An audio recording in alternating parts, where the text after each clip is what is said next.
L'homme qui urinait sur la tête de Nelson Mandela. Effectivement, dans une part de l'histoire, il y avait un homme qui a uriné sur la tête de Nelson Mandela.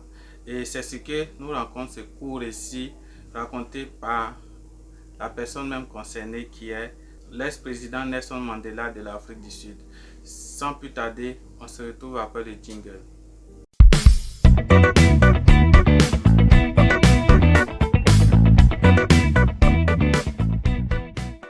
Nelson Mandela, ancien président sud-africain, a écrit une histoire personnelle impressionnante que l'on apprécie dans le passage ci-dessous.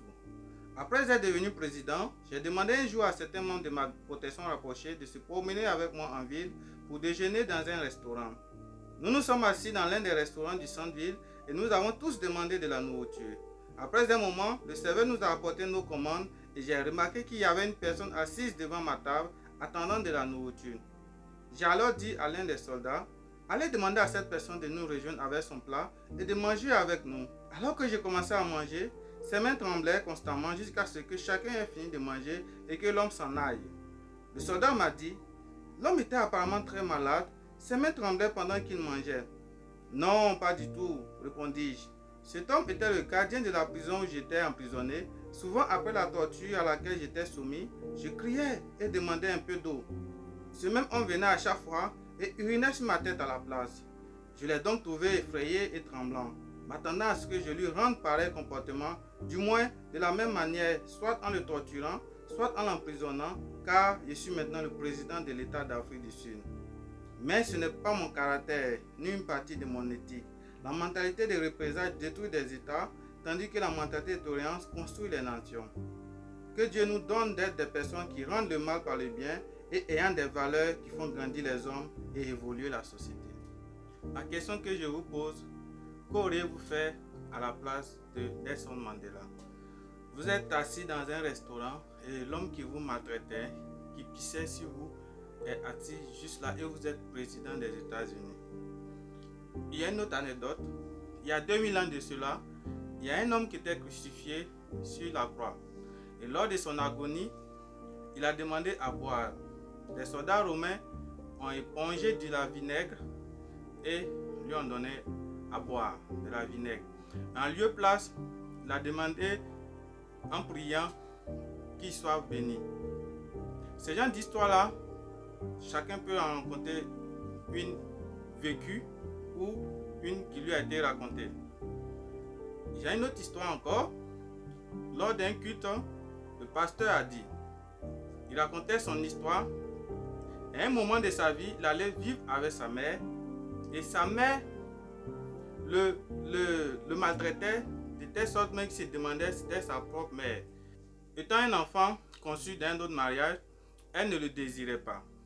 Mais lui par contre, au lieu de la détester, il s'est mis à prier de telle sorte que le cœur de sa mère fut changé et qu'ils soient devenus des véritables amis jusqu'à ce que les autres enfants le jalousent. Je vais vous expliquer aussi moi mon histoire personnelle qui découle aussi de la même sensation. Voilà. J'ai grandi avec la deuxième femme que mon père a eue. Et véritablement, pour les Africains qui savent, il y a ce que l'enfant vit avec sa marâtre et il y a ce que l'enfant vit avec sa mère biologique. Et c'était le cas pour moi. Cette dame a été vraiment très sévère avec moi. Et tout ce que je faisais, je recevais des coups, des insultes. Ouais. Et ça a même créé une colère en moi. Une colère qui m'a amené à vouloir détester cette femme. Et à un moment, je la détestais. Et elle aussi, quand tu détestes une personne, cette personne aussi réplique. Elle se disait que de la manière qu'elle me fait souffrir et tout ce qu'elle fait sur moi, si demain il arrive que je réussisse, je ne vais pas m'occuper d'elle, je ne vais pas la considérer. Donc, elle s'acharnait sur moi. Et j'avais vraiment de la colère. Et à un moment, j'ai prié. J'ai demandé au Seigneur de retirer cette colère en moi et d'amener à aimer cette femme. Et c'est ce qui s'est passé.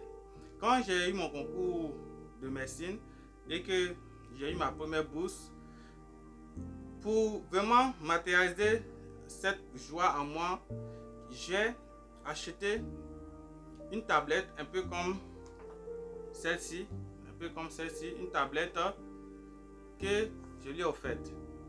Et cette dame vraiment était très choquée parce qu'elle se disait avec tout ce qu'elle me faisait, je n'allais pas être reconnaissant si demain il m'arrivait quelque chose. Et depuis ce jour-là, nos relations se sont améliorées. Donc, je vous raconte ces différentes histoires et celui principalement de Nelson Mandela pour vous dire, on ne rend pas le mal par le mal parce que ça ne fait que vous consumer intérieurement. Certes, une personne peut vous maltraiter, demain vous êtes en position de bénir cette personne, mais vous rendez ce mal-là, ça ne vous grandit pas en haut. En aucun cas, vous grandissez intérieurement au fait.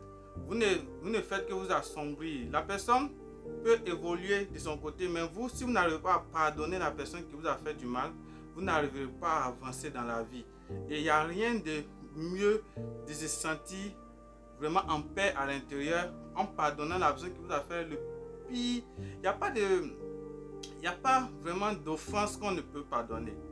Ne vous dites pas non, cette personne m'a fait ceci, cette personne m'a fait cela, c'est impardonnable. Il n'y a pas d'offense. Regardez dans ce cas, une personne qui vous urine sur la tête pendant que vous demandez de l'eau à boire et aujourd'hui vous êtes président de la République. Vous avez la possibilité de faire tuer cette personne-là ou bien de donner toutes les humiliations. Mais cette personne se dira qu'il le mérite. Mais en retour, quand Nelson Mandela a donné de l'amour, je suis sûr que la personne, lorsqu'il est allé chez lui, il a vraiment pleuré et il s'est repenti. Et je suis sûr que cette personne a véritablement changé. Parce qu'au lieu de te faire du mal, la personne dont tu as fait le mal t'apporte de l'amour, ça te fait changer intérieurement. Et c'est ce que je vous amène à le faire. Merci d'avoir regardé cette vidéo. On se retrouve la prochaine fois pour une histoire inspirante et aussi pour parler d'entrepreneuriat, de développement personnel.